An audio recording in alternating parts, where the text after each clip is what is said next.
So far in physics, we've been talking a great deal about rigid objects, or objects that simply do not deform as they transit throughout space with like kinematics or moving in rotation or momentum, collision, stuff of that nature.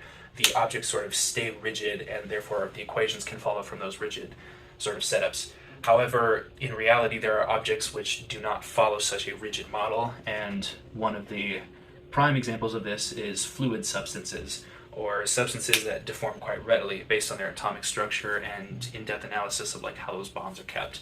And so we must incorporate a new physical model for how these objects act in space so that we can quantify and understand why they behave in such a way, and therefore we can learn from it. One of the first things we want to take into account is the idea of pressure, or what a rigid object experiences in such a body of a fluid such as air or water. Now, pressure is a force. It exerts, like you can see, like when you take a tin can from the top of the mountain to the bottom, it compresses, and all of these physical ideas. And you can think of it as a scalar quantity only because the force of pressure doesn't have a general direction, but rather acts on all objects perpendicularly to the surface of that object. So we have seen ideas like this with gravity, where gravity in reality does act on all parts of the objects, but for the sake of our physics model, we simplify and say that gravity acts on the center of mass of that object, or its centroid. The same thing is true for pressure. It's a combination of net forces to make a net pressure on the object, which we again register as a scalar rather than a vector force. This is important because when we look at an object in a fluid, that object experiences pressure and therefore is going to have some change in characteristic about it based on that pressure and understanding. Now, when we look at objects like pushed into a fluid, Archimedes was the first to understand that blocks or pieces of wood would float instead of sinking, and that would imply that there must be some force acting against just gravity that is pulling the object down. All right, I wanted to add that the buoyant force comes from a difference in the force of pressure across the object. As you get deeper in a fluid, the pressure in the fluid gets higher because of the mass of the fluid above it. And for an object, this means that the top of the object versus the bottom of the object will experience a different amount of pressure, which is the cause of the buoyant force. And Archimedes essentially synthesized the equation that the force of buoyancy is equal, the vector force of buoyancy is equal to the weight vector of the fluid, but in the opposite direction. And well, what does that mean? Well, whenever you put an object in a fluid, it displaces water that is equal to the volume of the object itself, i.e. makes a vacancy in the fluid that we can observe when the water displaces upwards in a container, for instance. Archimedes essentially said that this volume of water has weight associated with it based on its density, the volume of it, and then its attraction due to gravity. So breaking this down, we can say the density of the fluid times the volume of the fluid times gravity gives the weight of that fluid that's displaced and therefore goes into the buoyant force. One thing we want to keep in mind, the buoyancy force is a net force acting on this object. Every part of the object underneath a fluid is going to experience different buoyancy, or you could think about like it displaces small units of water and then each of those has an associated weight with it. As such, we want to consider that the net buoyancy force is acting on the center of volume that water, or the displacement of the water. So we can draw something like this. That's the weight of the water. It's proportional to the volume of the fluids displaced and not like the mass, which is where gravity comes from, the center of mass. Now we also want to consider that this is similar to other ideas of force, where we see this negative force in there, or the change in direction of where the force is facing relative to the gravitational force on an object. We talked about something similar when setting up axes for ideal pulleys, where if we defined an axis to be in a positive direction or a negative direction based on if we wanted to find acceleration, for instance, we could end up with negative forces or forces that are in the opposite direction as like another force based on our axis. And this applies to the same principle where if we set gravity to be downward, the buoyancy force would be the opposite of that downward force.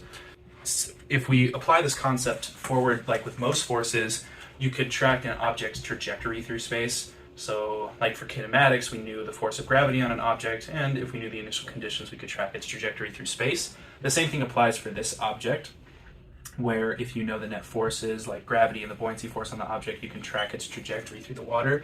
However, it's not as simple as it was for kinematics, because with kinematics you did have air resistance, but for most cases it was negligible, so you can ignore it. Depending on the fluid, that resistance, such as air or water resistance, does have a great deal of effect on the movement of that object through that medium. And so when solving for acceleration and velocity, that has to be taken into account, and it gets a lot more complex in that sense. Alright, now for sense making. So to start with, we have this equation for our force of buoyancy. For units of this equation, we have a force, which is kilograms meters per second squared in base SI units. And we get that pressure is kilograms per meters cubed, times volume is meters cubed, and times gravity is meters per second squared. We can cancel out these, and we get kilograms times meters per second squared, which is the same as the force. Now, also we have the different variables in the equation, and we can see that how changing these variables changes the buoyancy force. So to start with, density of the fluid changes the force of buoyancy. A good example of this is like if you have one of those inner tubes, if you throw them in the air, they'll fall back to the ground, or they'll fall back, say, on top of the water, but they won't sink through the water. And this is because the density of air is a lot lower than the density of water. So in the air, the inner tube has a very low force of buoyancy, but the water has a very high force of buoyancy and floats on top. Next, for the volume of the fluid displaced, increasing this value increases the force of buoyancy. And a way to think of this is like on airplane life jackets, you can like pull something in the inflator, you can blow into them, and that will basically make them float because you're increasing the volume of them, which increases the buoyant force. Alright, so our new equations and models also have a number of limitations. First is there's a change in density in a fluid as it gets farther away from the source of gravity, the main source of gravity. Basically, as there's more like fluid on top of the fluid, there's more pressure, and that pressure will compress the fluid. Now, for something like water, it's not very significant, like about 1% increase going from like the surface of water to 500 meters below water. But for other fluids, this could be more, especially one thing like air decreases in density more quickly. Our second thing is there's non-uniform density. So like fluids and gases, they're not just like constant. They'll be moving around at different densities at different points. So while they can also be small, oftentimes it can make a difference. 3, there's fluid motion. So there's always going to be moving parts in like a liquid or a gas, especially like in the ocean. There's a lot of like currents, and we can't account for that with our models. 4th, there's fluid resistance to motion, and similar to like air resistance, where we don't think about it or like put it into our model with general physics, we also don't have a model for fluid resistance. So all we can say like it's going to have the net force is going to be upwards or downwards. We can't say like how quickly it's going to accelerate or like how fast it's going to move, because the fluid's going to resist that acceleration of movement. 5, we assume all the objects being submerged are rigid, but in reality, when objects experience pressure, their volume will shrink. We don't account for that in our model, and this is especially important if you want to like build submarines, for example. For the case of floating or sinking, we can find this using these two equations. So the first equation is the buoyancy force is equal to the density of the fluid times the volume of fluid displaced times the inverse of the gravity vector, because the buoyancy force is going to be pushing the object upwards, whereas the gravity force is going to be pulling it downwards. And this is also equal for an object that's fully submerged as the density of the fluid times the volume of the object times the inverse of the gravity vector. Additionally, for the force of gravity, we just get the mass times the gravity vector, or the density of the object times the volume of the object, which will be the mass of the object times the gravity.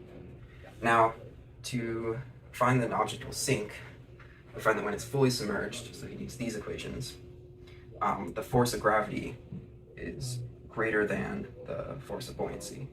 And this is because the net force is equal to the force of buoyancy plus force of gravity.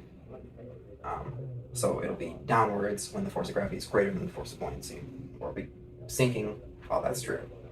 So to expand this equation, we get that force of gravity is the density of the object times the volume of the object times gravity vector is greater than the density of the fluid times the volume of the object times gravity. And we can simplify this equation and getting just that the density of the object is greater than the density of the fluid. So this means if the object is more dense than the fluid, the object will sink. Floating objects, they're never going to be fully floating. There's always going to be some part below the surface and some part above the surface. To find this amount, we can use these previous equations, and we know that it's going to be an equilibrium where it won't rise or fall when the inverse of the force of buoyancy equals the force of gravity. So for this, we get that the buoyant force equals the force of gravity, or it's the inverse of the buoyant force. And so the density of the fluid times the volume of the fluid displaced times just gravity vector, because the buoyant force is inversed, equals the mass of the object times the gravity vector. To simplify, we can also cancel out these gravity vectors and get the density of the fluid times the volume displaced, which I'm going to now also change to volume of the object submerged, because the volume submerged is going to be the volume displaced, equals the mass of the object. Now, to find specifically the volume submerged, we can divide both sides by the density of the fluid and get volume submerged equals mass over the density of the fluid.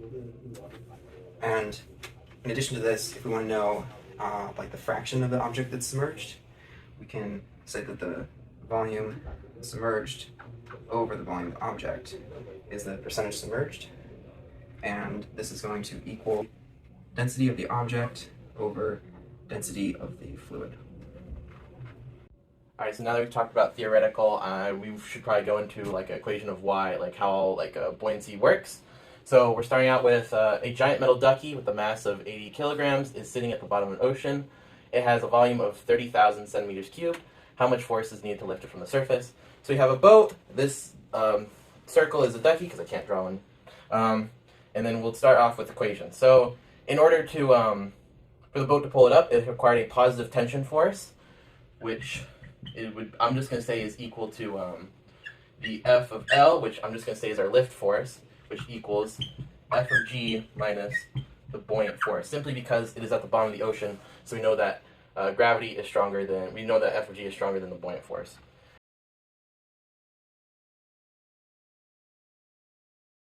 For the ocean itself's density, we'd have 1,026 kilograms per meter cubed, and then we'd have to start converting for the volume.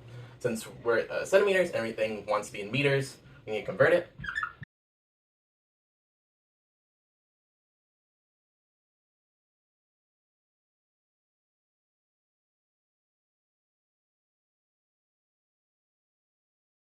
So now we have this, so we can all put it together to get F of B for our first part.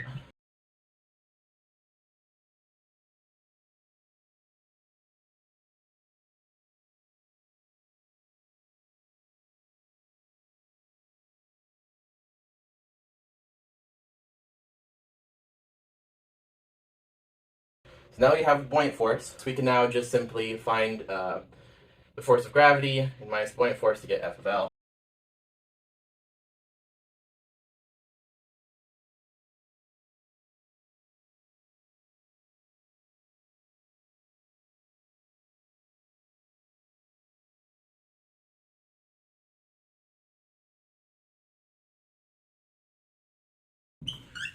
And that would be our answer for the problem.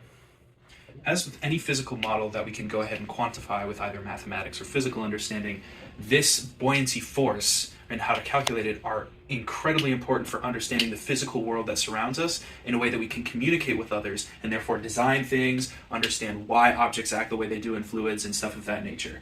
For instance, you could have like massive container ships, for instance, and understand like part of them still has to stay above water, and so they have to have a density with respect to how much substance is in there and stuff along those lines. We could also think about like submarines and how the buoyancy force must be matched based on the density of the submarine in the water. Now we can approach the demo that we had at the beginning and think about like, okay, these objects have relatively the same mass, but we can visually see that this has a heck of a lot more volume than this. So the density of this object will be a lot less than this. And we can say, okay, if that's the case, then this is probably going to float and this one is probably going to sink. And after putting it in the container, we see that to be the case.